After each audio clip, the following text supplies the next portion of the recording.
kowa ba, ba zan yi budurwa ba, ba zan miki kishiya ba a fannin soyayya.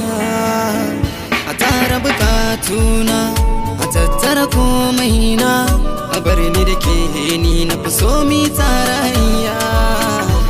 Kina ban farin ciki, kin kaudan bakin ciki, ke kika zama shamaki da bakin cikin zuciya.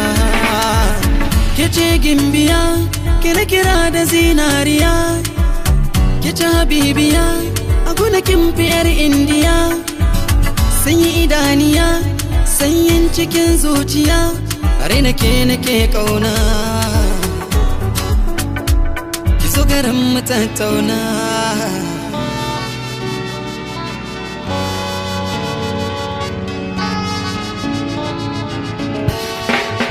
Ba ni kai ki cikin rana da na ki bi sawuna, ba za na bari a cutar da ke barabin raina. Mai sharan hawaye na ke ce amsar kalamaina, lissafin da na yi ko da yaushe a ce ke ce a damana. In ga fure na soyayya, bi na mazaga alƙarya, baki min ni jayayyan na da ke ba na jin kunya. Burin rai na wane in rayu da ke, har abada zan rike ki ba ni sake. Tawa guda a duniyar nan ban da yake, alkawarin da na yi miki can baya na rike.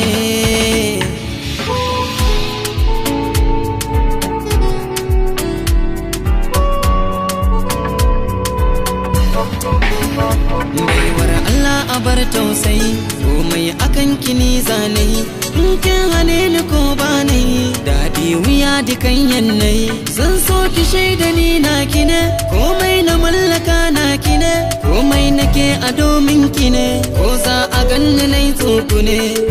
Ki ce farko ƙarshen babi,